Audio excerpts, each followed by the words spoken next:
Salut, je m'appelle Serena et ceci est l'histoire de comment je suis passée de serveuse à propriétaire de l'une des plus grandes chaînes d'hôtels au monde. Mais avant que je ne continue, aimez et abonnez-vous. Je pense que j'ai su que maman était un peu bizarre depuis que j'étais un bébé. Elle me pesait tout le temps, vérifiait ma température et m'emmenait à son endroit favori, la clinique gratuite. Lors de mon 3e anniversaire, j'étais sur le point de souffler sur la bougie de mon cupcake quand ma mère a soudainement hurlé. « Serena, tire la langue !» Elle était violette. Cool. Maman a flippé, m'a mise dans des couvertures et m'a rapidement emmenée à la clinique. Mon bébé a une maladie rare, vous devez me croire cette fois-ci. Le médecin a inspecté ma bouche. Elle a mangé une sucette. Oh mon Dieu, une sucette l'a rendue tellement malade. Est-ce qu'elle va s'en sortir? Madame, elle a juste mangé une sucette violette. Votre enfant va parfaitement bien. Arrêtez de venir ici et laissez-moi tranquille. En grandissant, ma vie est devenue encore plus folle avec maman qui était toujours convaincue que j'avais une certaine maladie sévère. Elle ne pouvait même pas garder un emploi assez longtemps parce qu'elle se faisait toujours renvoyer à cause de ses multiples congés maladie. Mais lors de mon 6e anniversaire, j'ai eu droit à une sortie rare dans un parc d'attractions. En descendant du carrousel, j'ai soudain senti mon œil gauche commencer à loucher. Je ne pouvais tout simplement pas l'arrêter. Quelques inconnus pensaient que j'étais mignonne en leur faisant des clins d'œil. Mais maman avait l'air très inquiète et m'a directement emmenée à l'hôpital. Les médecins ont fait quelques examens. Ils ont conclu que ces clins d'œil involontaires étaient une maladie mineure appelée blépharospasme, souvent déclenchée par l'excitation ou le stress. Blépha quoi? Ça ne sonne même pas mineur. C'est totalement bénin. Une petite intervention va régler ça. Mais on n'avait pas l'argent pour ça. Ce n'est qu'un petit clin d'œil, n'est-ce pas? Ça va bien aller. Qu'est-ce qui pourrait clocher? Eh bien, à vrai dire, beaucoup de choses. Quelques mois après ça, ma mère a eu un emploi en tant qu'assistante de prof dans une école très huppée. Elle était très excitée parce que ça voulait dire que je pouvais aller à cette école gratuitement. Mais le tout premier jour, lors de mon tout premier cours, j'ai fini par faire un clin d'œil à notre vieille prof de maths. C'était comme si je lui avais craché dessus. Comment oses-tu me faire un clin d'œil, vilaine fille? Madame, je ne peux pas m'en empêcher. C'est une maladie appelée blépharospasme. Tu penses que tu es vraiment intelligente en disant de grands mots et que je suis une bouffonne? Arrête d'inventer des bêtises et arrête de faire ça. Je ne peux pas. Ne peux pas ou ne veux pas. J'aurais arrêté si je le pouvais, mais je ne peux vraiment pas.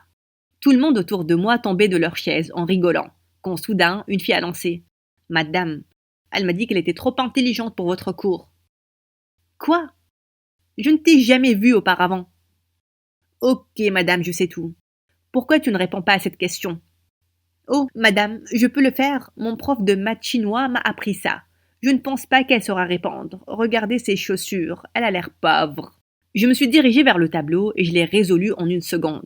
Un élève de CP aurait pu y répondre. Je suppose qu'avoir un chic prof ne rend personne intelligent, si on est genre bête. Après ça, Barbara a promis de se venger de moi. Elle me faisait toujours des tours pour me faire paraître idiote. Une fois, elle a dit à tout le monde que je puais et que j'ai fait caca dans mon pantalon. Ce n'est pas vrai. Si, tu l'as fait. Et je t'ai vu faire un clin d'œil de nouveau. Serena qui pue. Elle a tiré mon pantalon et soudain, tout le monde a éclaté de rire.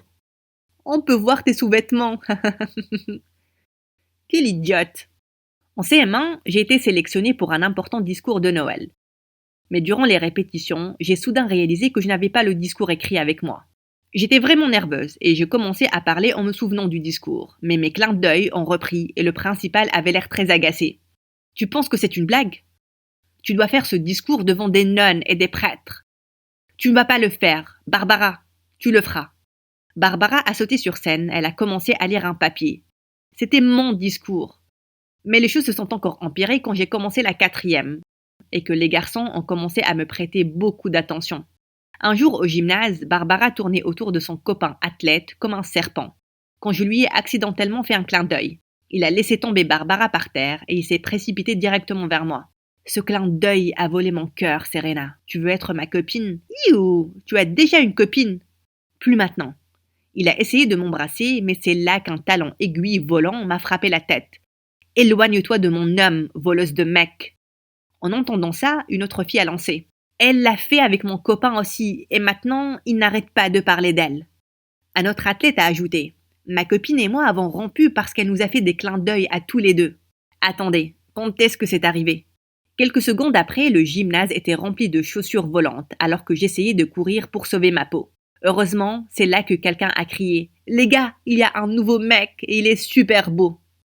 En quelques secondes, tout le monde était à la porte. Ouf, un garçon allait distraire ses filles pendant des semaines. Mais quand je l'ai vu, j'ai dû admettre qu'il était un vrai beau gosse. Toute la classe, je voudrais vous présenter Victor, un élève d'échange de la Russie. Il va être avec nous durant cette année scolaire. Sans un mot ni un sourire, il s'est avancé vers son siège. Barbara s'est tournée vers moi et l'a lancé. « Tu peux avoir tous les mecs que tu veux, mais Victor est à moi. Reste loin de lui. » « De quoi tu parles? Je ne fais rien du tout, pour l'instant. » Durant les quelques jours qui ont suivi, Barbara n'a pas arrêté de suivre Victor comme un toutou, désespéré. Mais le mec était sans cœur, comme un robot. Il ne souriait même pas en retour à personne. Mais un jour, Barbara m'a vu lui jeter un coup d'œil. Elle m'a poussé par derrière. J'aurais pu tomber et mourir, mais Dieu merci, quelqu'un m'a sauvé. C'était Victor. Alors qu'il me tenait dans ses bras, nos regards se sont croisés et j'ai fait un clin d'œil. Il m'a immédiatement laissé tomber par terre. C'est le clin d'œil le plus débile que j'ai jamais vu. S'il te plaît, ne refais jamais ça. Barbara s'est instantanément mise à côté de lui. Elle fait toujours ça. C'est un monstre. Je vais te présenter aux élèves cool ici. Après ça, elle a mis son bras à travers le sien et ils se sont éloignés. Quel imbécile! J'allais me venger de ce mec. Le lendemain, je l'ai trouvé dans la bibliothèque en train de jouer aux échecs avec les autres. Et bien sûr, il n'arrêtait pas de gagner. Qui était ce garçon? Un Edward Cullen, tout beau, tout parfait? Une fois qu'il a battu tout le monde, je me suis assise en face de lui. L'un des élèves a lancé. Le perdant donnera au gagnant 1000 $. Les Russes sont des génies aux échecs, Serena. Tu vas juste te ridiculiser. J'ai avalé ma salive. Je ne pouvais même pas payer 10 $. Mais c'était trop tard pour faire machine arrière. Je devais gagner. On a commencé à jouer et à ma surprise, il était échec et mat en 4 coups. Il m'a donné un chèque, il est parti sans dire un mot. C'est là que j'ai réalisé quelque chose de fou. Je l'ai suivi à l'extérieur. « Hé, tu m'as laissé gagner exprès, n'est-ce pas ?» Soudain, il s'est avancé vers moi, jusqu'à ce que son visage ne soit qu'à quelques centimètres du mien. « Qu'est-ce que tu vas faire ?» Il s'est approché encore plus, et puis il a murmuré dans mon oreille. « De rien. » Le sang m'est monté au visage de colère. « Comment oses-tu me sous-estimer? Prends ton stupide argent. » J'ai déchiré son chèque en deux, et je suis partie. Quel imbécile arrogant! Mais quand je suis rentrée, j'avais presque souhaité avoir gardé l'argent. J'ai trouvé maman en boule dans son lit, pleurant hystériquement. « Maman, qu'est-ce qui se passe ?»« Je suis désolée, ma chérie, mais ta maman t'a déçue. J'ai démissionné aujourd'hui. »« Mais pourquoi ?»« Je suis presque certaine que j'ai la grippe aviaire. »« Mais maman, il n'y a que les oiseaux qui peuvent l'avoir. »« Tu ne sais rien sur ça. J'ai lu aux infos que ça se propageait beaucoup. Je ne vais pas sortir de la maison. Je suis désolée, mais tu dois arrêter d'aller à cette école. » Je n'avais aucune idée quand est-ce que maman pourra reprendre le travail, et j'avais besoin de trouver un emploi immédiatement. Durant le week-end, j'ai trouvé un boulot décent en tant que serveuse dans un fast-food. À la fin de chaque journée, il y avait un mec qui m'attendait pour m'emmener en rencard, parce que je lui avais fait un clin d'œil. Même si c'était agaçant de devoir expliquer ma maladie encore, ça me faisait gagner des pourboires incroyables. Un jour, pendant que je travaillais, un groupe d'enfants est entré. J'ai vu Barbara et Victor parmi eux. Dès qu'elle m'a vue, elle a arboré un large sourire. « Et toi, petite, moche, bête et pauvre, tu as oublié ce coin ?» Puis elle a renversé un verre de soda sur la table. À ma surprise, Victor a instantanément sursauté. « Qu'est-ce que tu fais? C'est stupide !»